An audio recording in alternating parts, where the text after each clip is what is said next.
Okay, good evening, ladies and gentlemen. Today we have Jim Armstrong, who has practiced system engineering for 52 years. For that alone, he should be given a big hand, right? So basically, in my opinion, he's a system engineer. He knows everything that needs to know. And he's been a chief engineer, deployment engineer, test engineer, program manager. He's taught, consulted, and appraised system engineering in industry and government. He has a BS in mechanical engineering, which is very good, from Rensselaer, my alma mater. Right? MS in system management from University of Southern California, and a PhD in systems engineering from Stevens Institute of Technology. He's an Incose expert systems engineer, professional certification, and he's going to have a great talk for us. Thank you. Okay. Now we'll see if sound's all working, and we'll do that. Actually, it's probably longer than, you ever ask yourself why you got into this field? And you go back to some things you did as a kid. And I remember building a model airplane when I was like 7th or 8th grade, one of those balsa wood and the paper over the top with a rubber band in the middle. And I'm sitting there looking at it as I'm building it saying, you know, if that rubber band breaks, how am I going to get in there to replace it? So I designed in hatches and stuff. So yeah, maybe, I think sometimes we started this long before. And one of the reasons you do that is you want to avoid screwing up and have it not work when you want to get there, which gets to the topic of today's discussion, which is some famous failures. None of mine were really that famous, fortunately. So see how we can actually look at some other people's mistakes. I remember somebody said, a wise man learns by his mistake, a fool learns by no others. Means, you know, so I want to learn by somebody else's mistakes. This paper was put together by Bayhill. If you know Terry Bayhill out in Arizona, I suspect he wasn't the author, but this is like a master's project by the gentleman, I believe from the Army, Henderson, who put this paper together. And, you know, Terry, you get your professor's name on these things anyway. But it was put in the Systems Engineering Journal back in 2005. And what this gentleman did was he looked at all of these different issues. Some of them are technical, some of them are construction, some of them are space programs, some of them are more geopolitical. And said, if you look at each of these, he would then say, okay, did they do requirements, verification, or validation well? So I use this in class, and we take a look, and I ask the students, read a few of these examples, because he only has about, you know, half a column on each one, maybe less. So you don't get a full in-depth of what's in the article. But, you know, take a look at it, and do you agree? And we'll go through and do that and have a discussion on their conclusions. And a lot of times they'll say, well, wait a minute. How can you say validation was good if the requirements were screwed up? You obviously didn't do a good job of validating the requirements in the end. So we have those kinds of things, whether verification worked or not.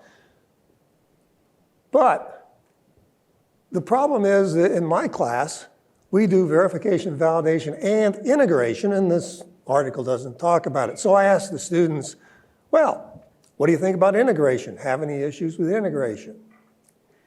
And we've discussed it. So what I wanted to do in this paper I wrote for the symposium last summer is to take a look and say, okay, let's go through and see which ones did and which, that wasn't too terribly interesting, was check mark or not. You know. So I wanted to do is say, well, wait a minute. Why was there integration problems, and are there some things that we could pull out of this? Some lessons learned from these various areas. Okay. So we take a look, we're looking primarily at the issues in that original paper. I've added a few others that kind of like similar. I know I'll talk later. I got one of the comments back on the paper that said, boy, there are a lot more things you, oh, sure. There are a lot more, but I'm just kind of, limiting the scope to one paper. Any rate, so when I did that and said, all right, what are the issues? Can we group some of them together and come up with some ideas for things to look out for that are maybe beyond the normal things you find in an integration text? which is kind of a strange thing because I have a hard time finding a textbook that does more than a little bit of integration in with everything else. So yeah, even then, you don't find a lot. Or even the systems engineering handbook, kind of limited in those kinds of things. I did not intend this to be an exhaustive review of everything that can go wrong in integration. Just some, well, but here's some other stuff that may not be what you normally think about. Typically, we tend to think about integration as putting two pieces together. And even then, like I was told a story about a launch of some article from, what's the place in Utah, firing south into like the White Sands test from Green River, Utah, which was like a penalty in the Air Force. If you really were bad in the acquisition business, they send you to Green River. There's not much there except this launch pad. And after the launch was canceled due to weather or whatever, the engineers come back in and say, boy, boss, it's a good thing we scrubbed today. Why? Because there's these two wires that are wired backwards. It would have gone, fix it. Now, this is a fairly basic integration issue, right? You've got things wired, get them wired right. A week later, things clear up, they launch, it crashes. And in the review, well, wait a minute, didn't you fix it? Yes, they both fixed it. Okay, now that's one of those just parts mashing. I did not find in this list a whole lot of parts not mating. But I did find some hardware to hardware that was indirect. And you know, you've seen these. The Columbia, where the stuff comes off the tank and hits. It's not a direct touch, it's an indirect interface that causes the catastrophe. Was it looked at? Yes. Did it get handled well? Evidently, in hindsight, no, there was still a problem. Could that interface and integration of those two elements and how they were designed been done better? Probably. Should we think about those indirect, a little bit more remote type of interactions? Yes. I also was looking at the Concorde and its fiery crash in France and started looking at that one and said, that sounds like an integration problem because you've got tires that get shredded by stuff on the runway. You've got a tank, and the way the tank is designed, the tire pieces go up, break through the tank, fuel is spewing out, they've got an afterburner going, it lights the fuel. And then, you know, that's one kind of indirect interface. And then starting to go, how did that piece of stuff get on the runway? And there's some thought there was a problem with some 747 maintenance going on that left part of the cowling able to fall off and be there to begin with. So, you know, lots of different things are pulling together. And again, it's not, the tires didn't fit under the wing. That wasn't the issue. There was a lot of indirect interaction amongst elements. But also that was in another area where under stress, you know, you're talking about takeoff when there's something on the runway. So some other things that were under stress, the Challenger O-rings, you know, we know that that was due to temperature as the stressor. Well, there's a whole lot of other political things you can get into also as to why they kept, this is another human part that we tend to, well, we got away with this much, let's try a little more, and let's try a little more. And the more you're successful, the more the bad news gets, nah, it doesn't count, and I'll push a little farther. So that's a whole different issue. But just within the things, when you look at an interface, you've got it designed within some limits, you have to be real careful if you start pushing outside those limits. Another one that I found, one of my favorite sources for adding on to this is the engineering catastrophes on the Science Channel. And they go to, oh, here's some fun stuff that happened. So I went and looked up some more data on this one. And the picture here, this is what's left of the bridge now as a state park. And this is the rest of what was there up until, you know, about 10 years ago or so when they had the tornado come through. Well, you know, bridges aren't designed to hit by tornadoes, but actually this part is different from the rest. This bridge was built of wrought iron originally, way back in the 1800s, to get coal from the coal mines to the steel mills up in Pennsylvania. Worked great. As more coal need to get to the mills, they started putting heavier trains on it, and they said, yeah, we need to redo it. So they redid it with steel. They got rid of the wrought iron, except where the stands come down and attach the concrete to a wrought iron screws sticking up that would hold it down. They said, well, those are okay. We won't have a problem with that because it's all lateral forces and vertical push. So we're good to go. And that went for quite a while until the tornado hit. And then what happens when you get pushed on the side by the tornado winds, it pulls up on one side. And it wasn't able to handle, maybe it was when it was originally built, but over the years, the rust in the design of the way the bolts were put on and stuff let things rot out a little more. They snapped. The reason this other part is still standing is they were redoing the bridge and fixing that because they knew it could be a problem. And what you see is, here's the part that had been reworked, and over here's the part that still had the old wrought iron on there. So again, the interface was between the bridge structure and the mounts. So there is an integration and interface in that sense. The interface failed to hold the wind load at some point in time later, and part of it was not considering originally or in the redo exactly what kind of forces it might face.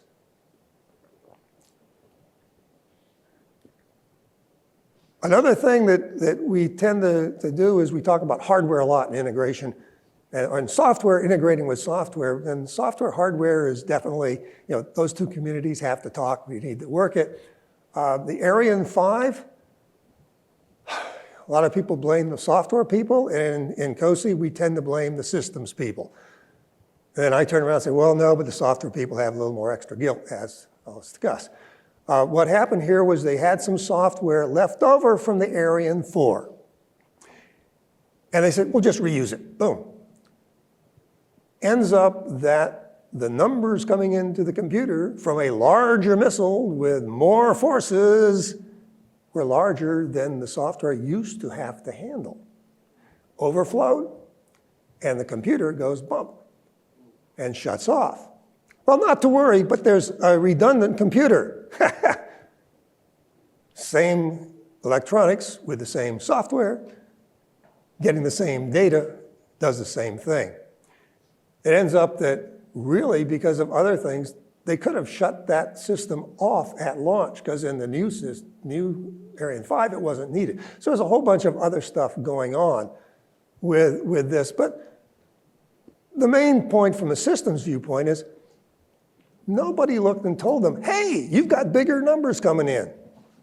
What were you, what was this designed to? And when I reuse it, is that interface with the data input the same? Not. The other part is in my class when we talk about testing across interfaces, one thing, it's really a software test called equivalence partitioning. And in equivalence partitioning, you ask, well, what are the characteristics of the inputs? What are valid and what are invalid?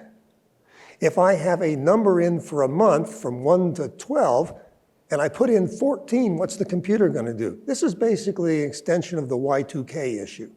You get a number that's not supposed to be expected, can you handle it or not?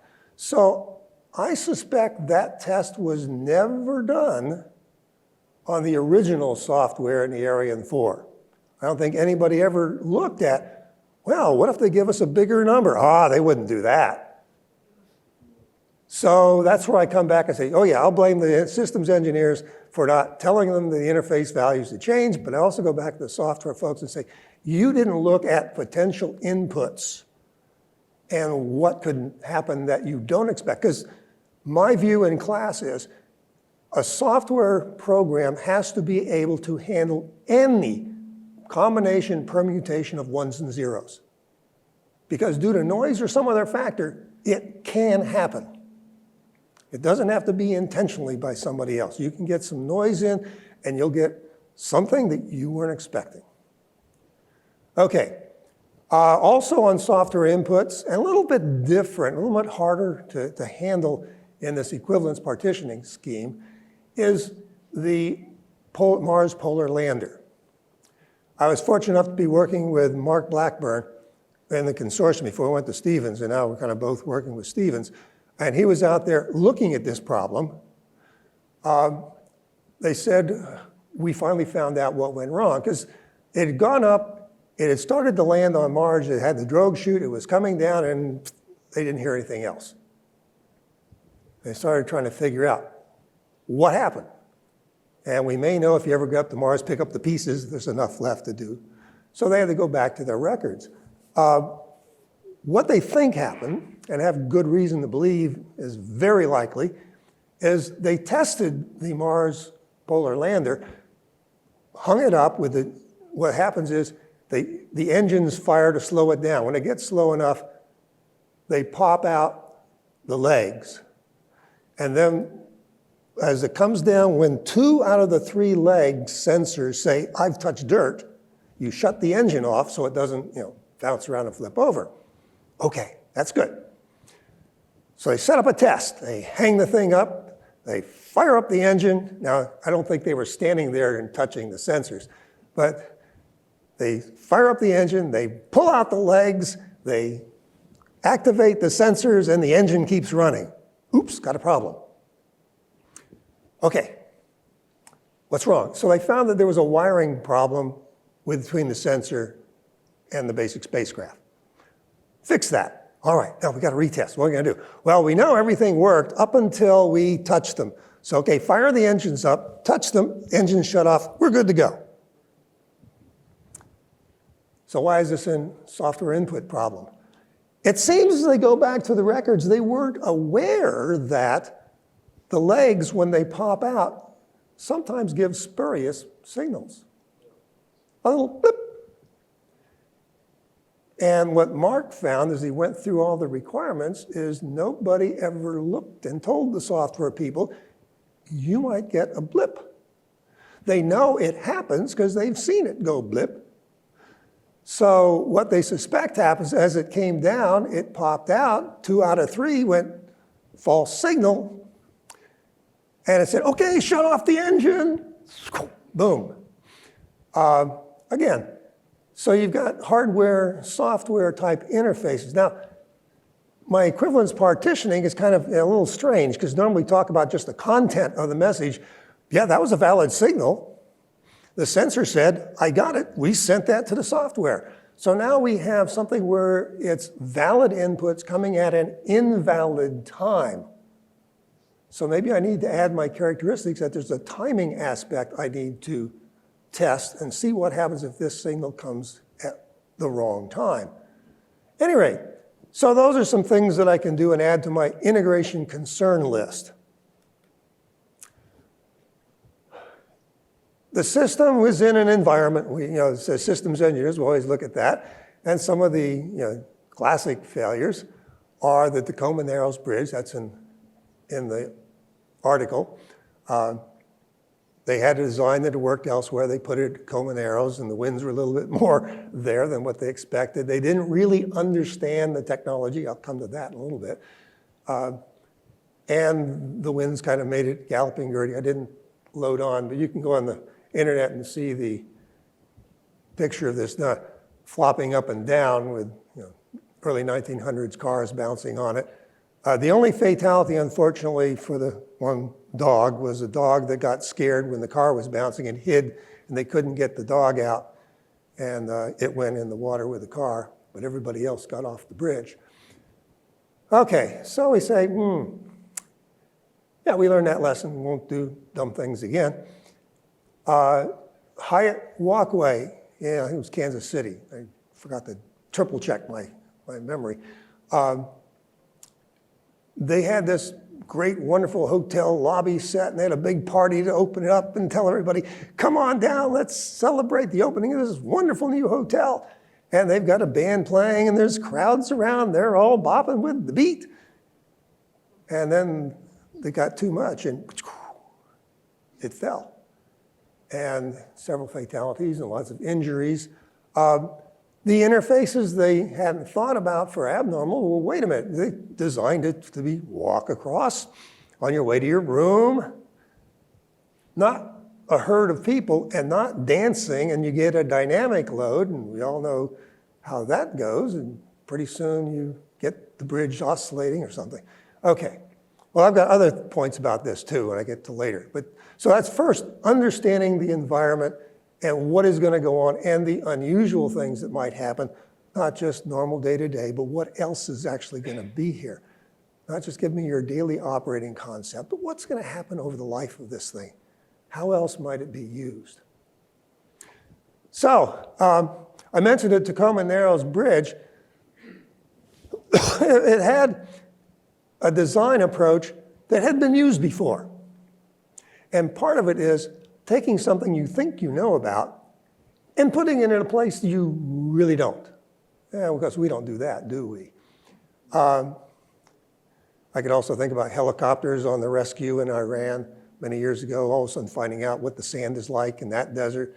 All kinds of different validation type areas where you take something that worked everywhere else, it doesn't work in your new place.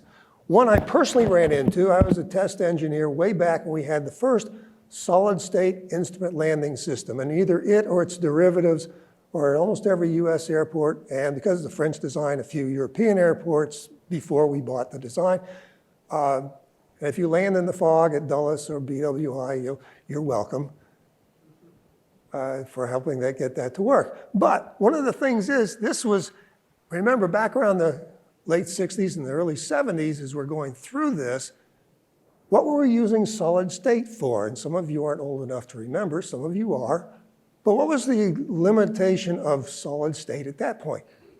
Small radios, pretty much little things, indoor use, or maybe portable, somewhat, but not for sitting out in the rain or really external use.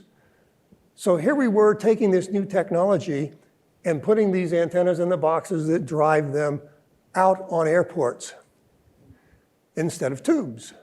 And we're going along and everything's looking good until the first one that really hit was we had when the first FAA was down in Atlanta installations. And of course, Atlanta, what do you think happened weather-wise? Thunderstorm rolls through. You get a spike on one of the input cables somehow, and you fry several tens of thousands of dollars worth of stuff. So we had those kinds. I had several up at Dover. At Dover, the base engineers installing the system for us said, well, we just don't have the budget right now to get a backhoe out to dig a cable for the power cable. So we just strung a power cable up on stakes. It stood about yay high all the way across the grass, about almost 100 yards from the access point to the box. Of course, thunderstorm comes by, the grass gets wet. What do you got? You've got a reflector and a nice antenna. And we fried $10,000 worth of goods, and this is back in 1970 dollars, twice. At which point I get on the phone and say, hi, this is Captain Armstrong. I want to talk to somebody there. Understand you can't get a hold of a backhoe to bury that. Yeah. Okay, just want to let you know that's fine. Take your time. But if it happens again, I'm sending you the $10,000 bill for the repairs. There was a backhoe out there so fast, and once people realized. But it took a lot of work, and there was a lot of research done at Rome Labs on how to protect solid state against voltage spikes. Because tubes, they just kind of went, oh, that tickled.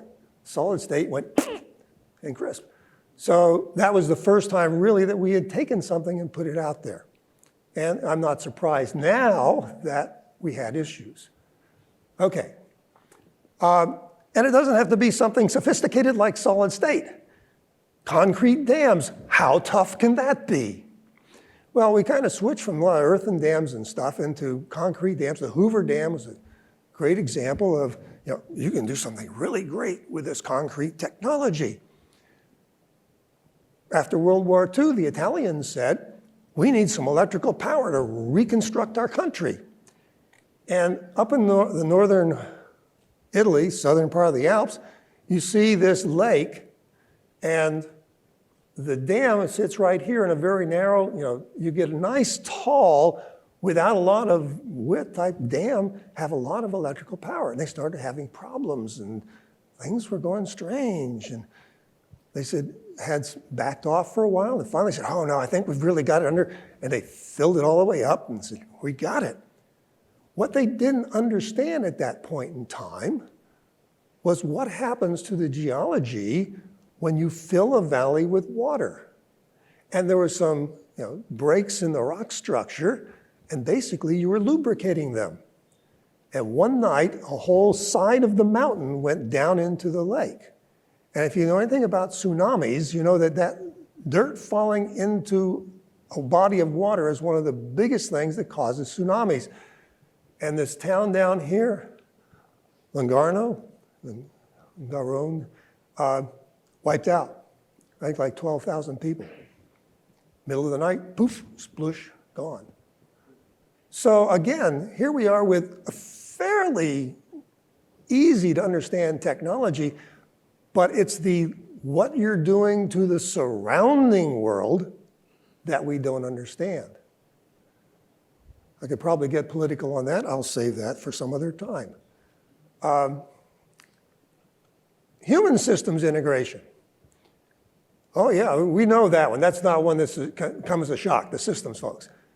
Chernobyl, human interactions and not recognizing political types as well as, that was definitely a factor. Air France that was flying from Brazil to France, hit a thunderstorm, and I'm not sure why. The guy who really knew how to fly the plane was taking a nap during the storm, but at any rate, they lose some sensor, iced up or whatever, and the plane says, I don't know what I'm doing, over to you, to the humans who are going, what do you mean over to me? And made the mistake move, and poof, down it went.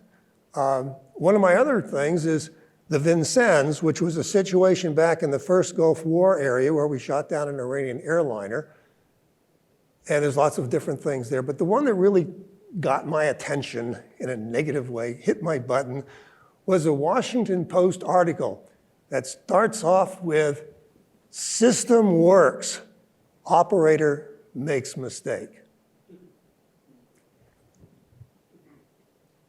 If the operator makes a mistake, the system didn't work, because without the operator, you don't have a system. You're going to say the hardware and software performed as designed, okay. But the system didn't work, because we didn't necessarily conclude. And certainly some of the analysts weren't thinking, oh yeah, it's part of that human systems interface. Well, there were some that did talk about it. So there were some difficult things and whatnot. And then on the more lighter version, with not a lot of people being killed, but a lot going to hospitals with injuries, on this television show on the Science Channel, I've seen 2 different stories about footbridges in Europe, one in Venice and one, I think it's in northern Spain, that the architect said, ooh, this will be cool. Let's put glass. Now, like the center one over the bridge between the main train station and downtown Venice has glass. You get it the slightest bit wet, and people are being hauled off to the emergency room, regularly. Now, in Spain, it was a nice kind of curved bridge, really looking artistic. They solved the problem about the glass, but they did it by putting this ugly rubber matting over it. So it's now safe to walk on, but didn't get the architect's concept. And that was another one of thinking about, ooh, this will really be neat, but not thinking, how does it work with actual people, and back to in multiple environments, not just on a clear, dry day. Now, on the Venice Bridge, if you want, there are actually steps that aren't glass along the sides. The problem with that is, like I said, it's between the train station and downtown, and people with their roll-alongs going dunk, dunk, dunk, up and dump, dump. So they tend to try to take the one that they can put their rollie on, and that's, just not thinking through. Okay, so lots of different aspects of human systems engineering that these catastrophes are in the book and others have had. That's not a surprise. I want to go back to this Hyatt Regency because one of the interfaces we have to think about is with manufacturing. And usually we talk about manufacturing and somebody builds something or designs something that can't be built with the equipment available. And it's one of those kind of a good stories on the 777 is they have a very long epoxy composite slat. And somebody said, wait a minute, we can manufacture it, but the airlines, when they go to maintain it and repair it, they don't have an oven big enough. So they designed it so it can be cut at a midpoint and repaired in their ovens and put back together and back on the plane. I said, ooh, that's a good understanding of your interface between your design and the rest of the world. Now, in the case of the manufacturing here, it's not so much building it, because you've got steel rod coming down with threads on it. You've got bolts and washers, and you've got the steel framework of the actual bridge support. Now, that's not a tough manufacturing problem. But when you go to install it, which I consider part of manufacturing, it's also why, by the way, I get real ticked off at my students when they stop integration at the lab when it works. So you haven't finished until it's integrated into the real world and deployed. And that's kind of what we have here. The manufacturing process continues as we go through installation. So what's supposed to happen here is you bring up one of the bridges and you go up the pole and you put the part on it, then you bring up the next bridge. Well, when they brought up the first one, it damaged the threads. So when they went to bring the second one up, they couldn't get the bolt to go all the way up. No problem, though. We'll redesign the way this works.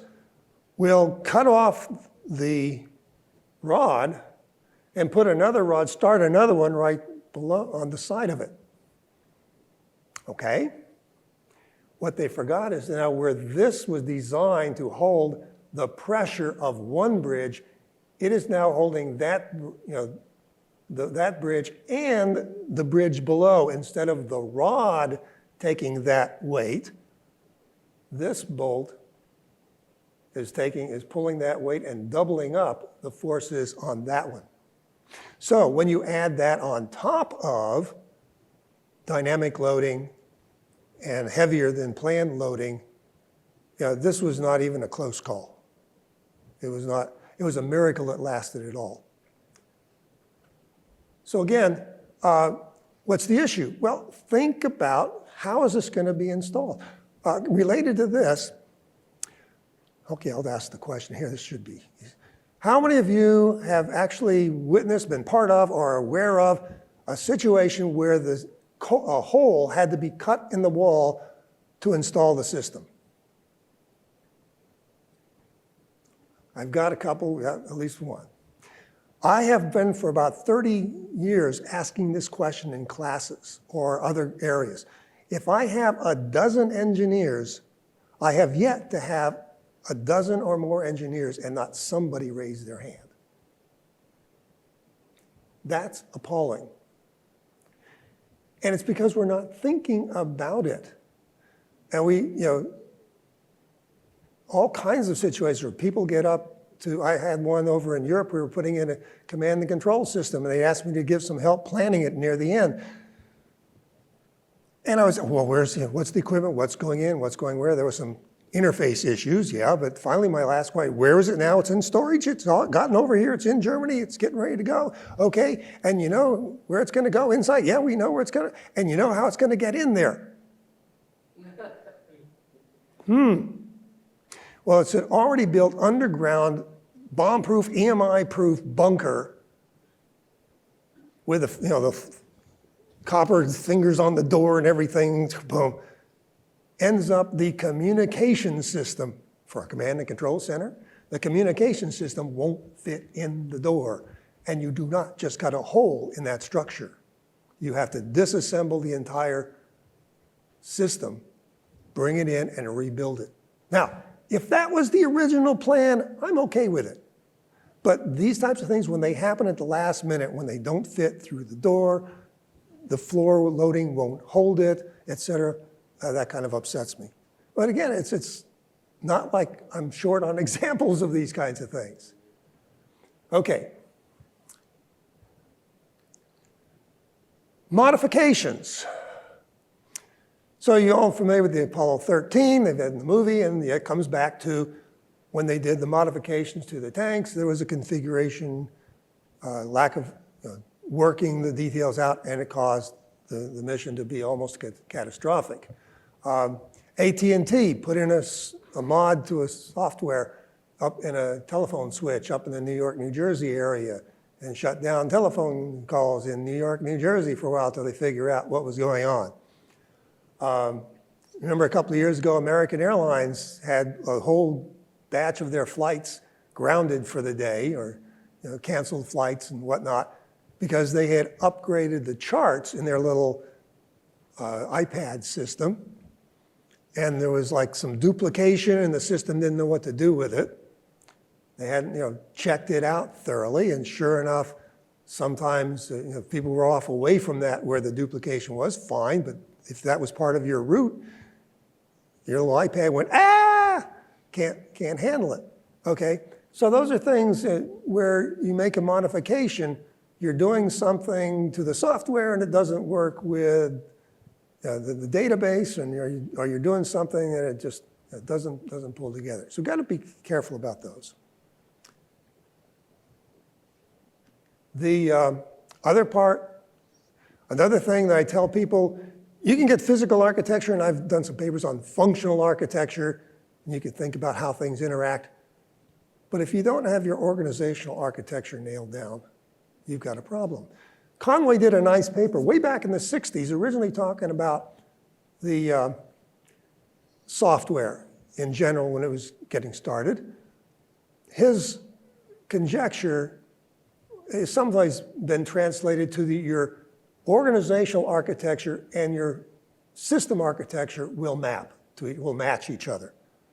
I said, well, it's not really exactly what he said. And I said, well, that can't be. And I said, wait a minute. Uh-oh, he's right. This will be fun if I can't get the batteries back. You look for the springs, right? Yeah. And if the laser works, I'm probably back in or it's lighting up. If not, we'll work it.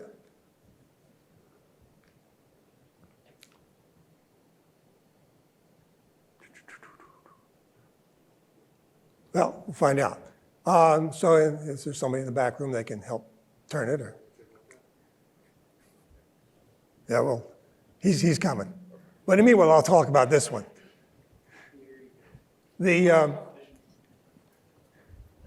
What he really says is if you have a situation with communications between two groups, that's liable to lead to a problem in your system.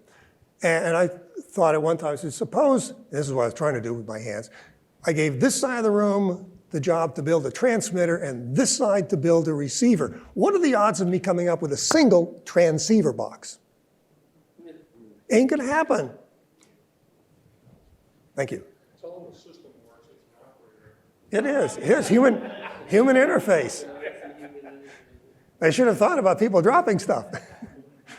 Or train me not to. I thought that was a bottom lecture. Yeah, could have been.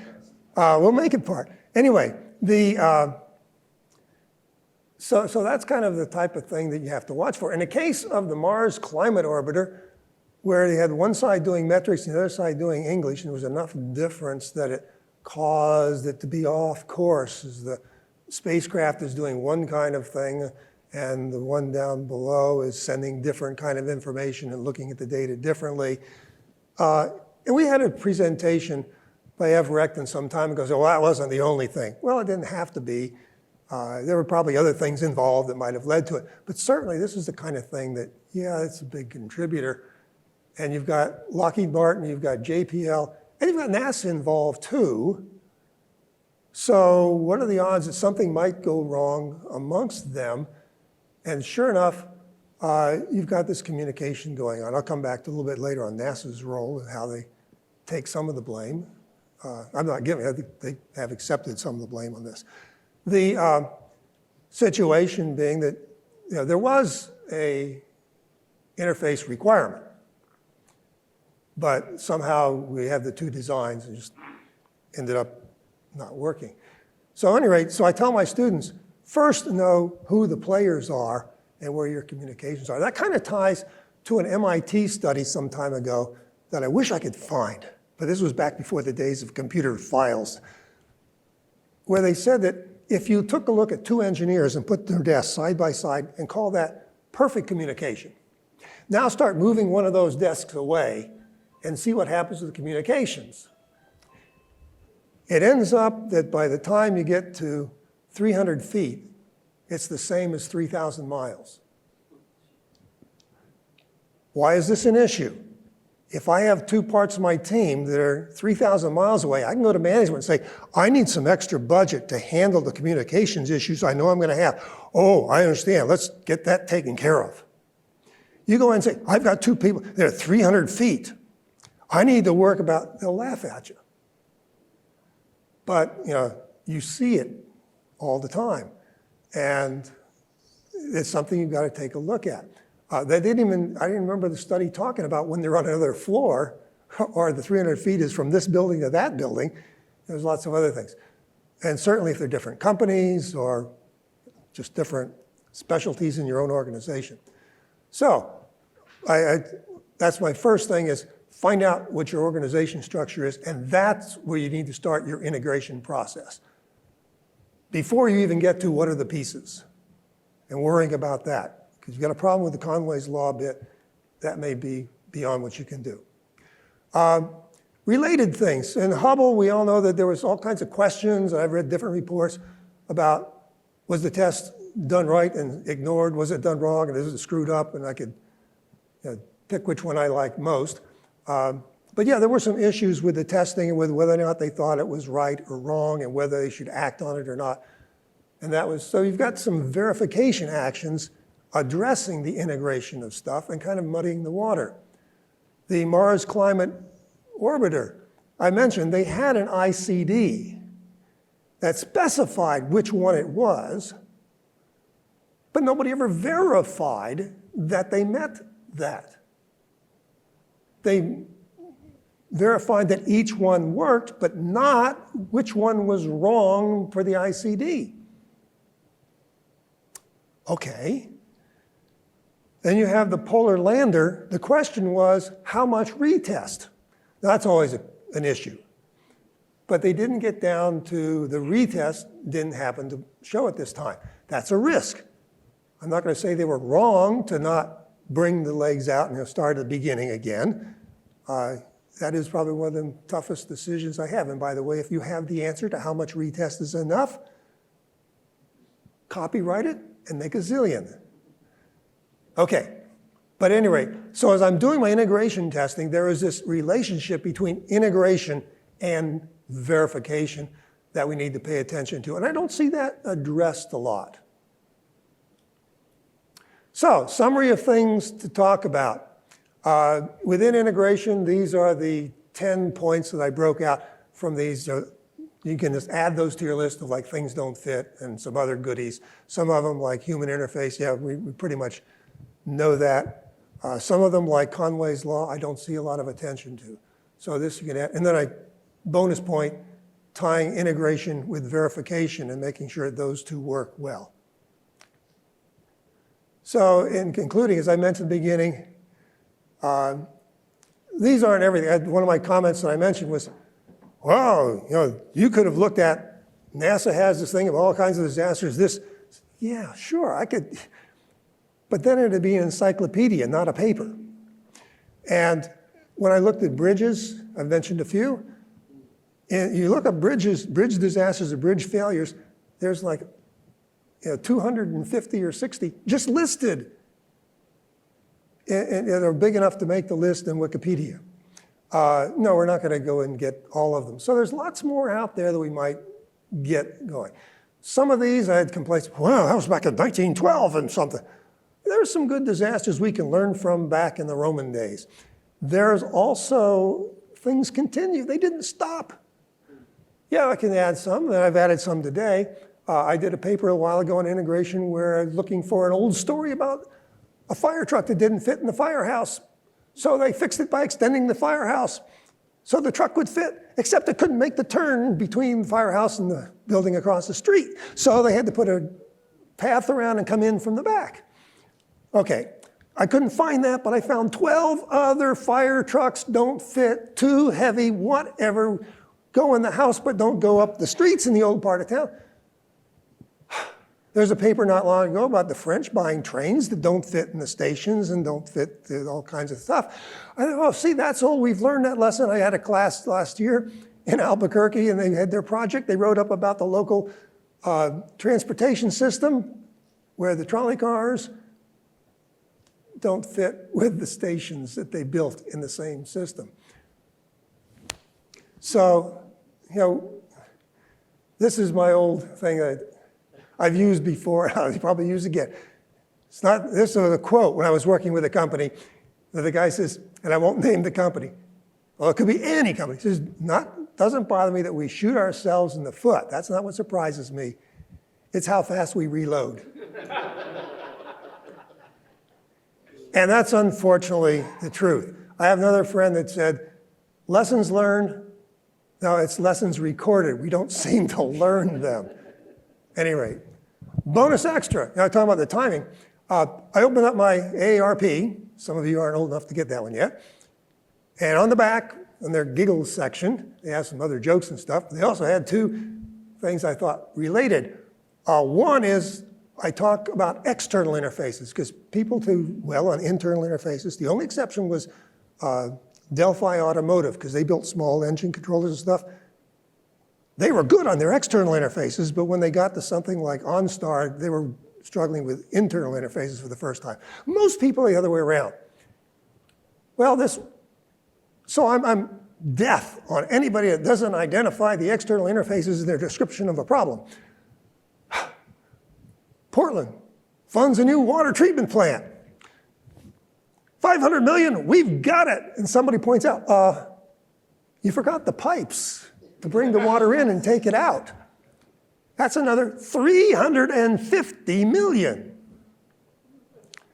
70% increase in price because they didn't think about the external. Okay, then another thing I make a point of is I don't want you to just think about your external thing you interface with. I provide some outputs, I get an input. I don't need to understand what's going on over there. I'm pushing my students all the time to make sure you understand what they're doing with your inputs, how they get the outputs. So in the same article, there's a guy in California, thought he had it all. He knew that if they get a parking ticket and they can't get the license plate or get it wrong or something, the computer enters it as null and it goes into limbo and you never get the fine. He says, I got that nailed. He puts in for a license plate that says null. And he goes, I'm good for parking for my life. So he goes and he parks at will. The ticket goes in. What he didn't realize is the reason it goes into limbo because it doesn't have an address to tie it to. Now it has an address. He gets $12,000 plus worth of fines from every null license plate parking ticket in the area. So, please, think about what's going on over there. Why does this seem to happen? Do I really understand it as I interface with it, or will I get an unexpected result? Okay, so with that, I'll open for questions. Big hand.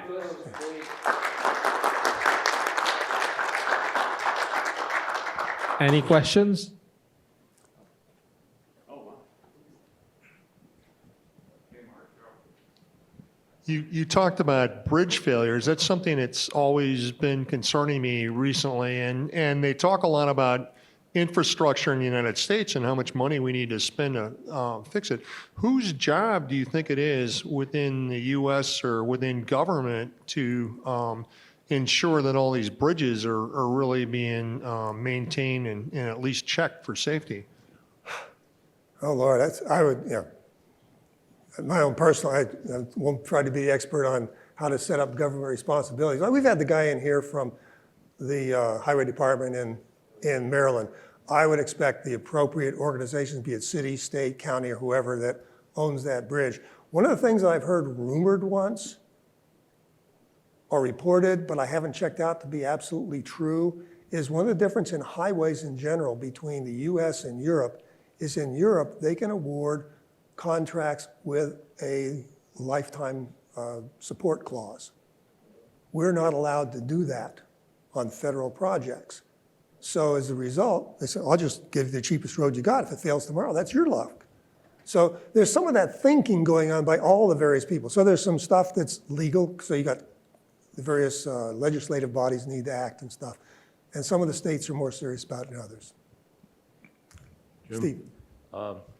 In today's paper, I read about the NTSB had made a decision and ruling and recommendations relative to the engines on the S737. Remember the Max 8.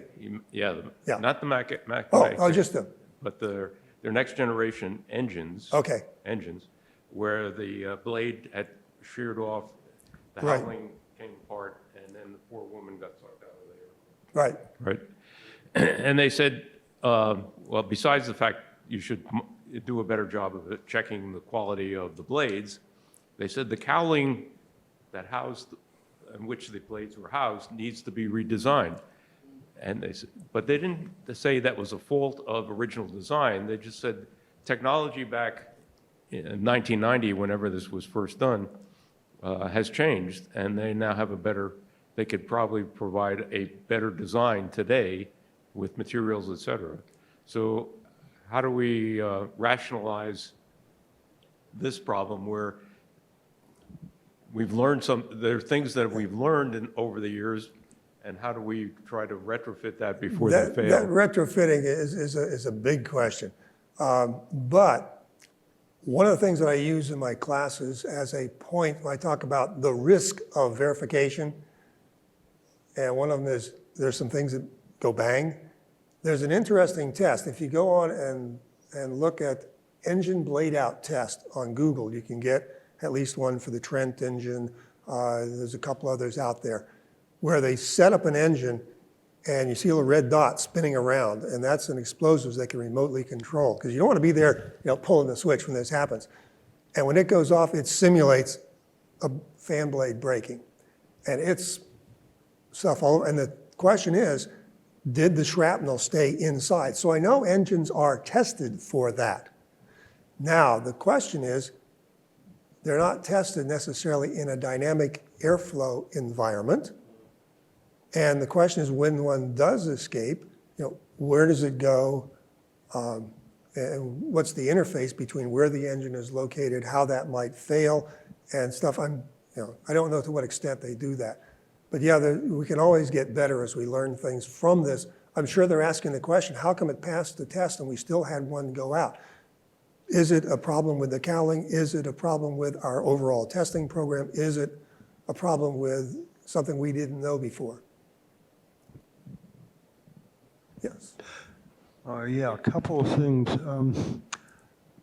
One, Terry Bayhill, I think he was at the Crystal City Symposium in '03, but I have his book from the early '80s on clinical engineering, and a small red book, because he was involved in that field. I think he's at Arizona State. Yeah.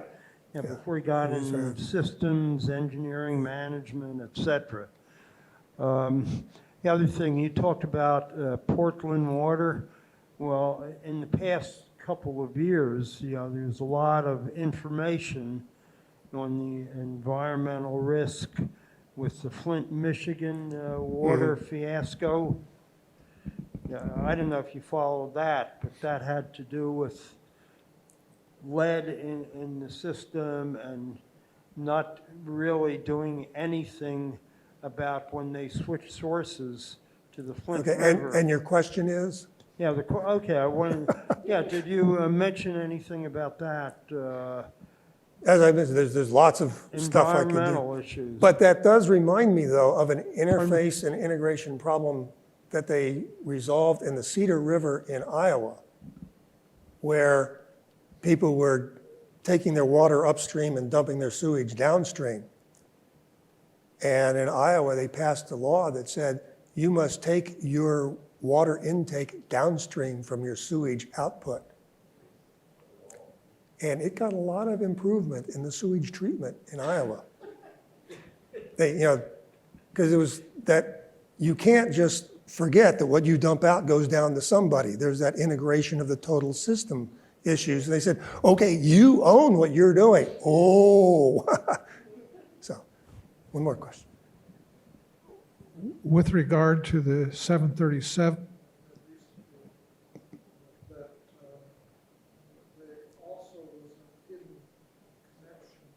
Did you bump the switch?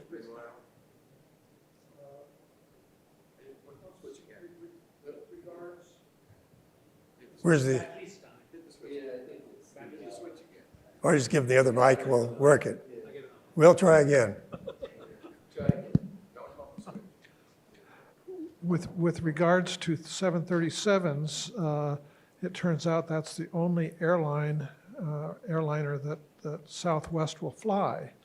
And they have a contractual clause with Boeing that any changes to the design will not require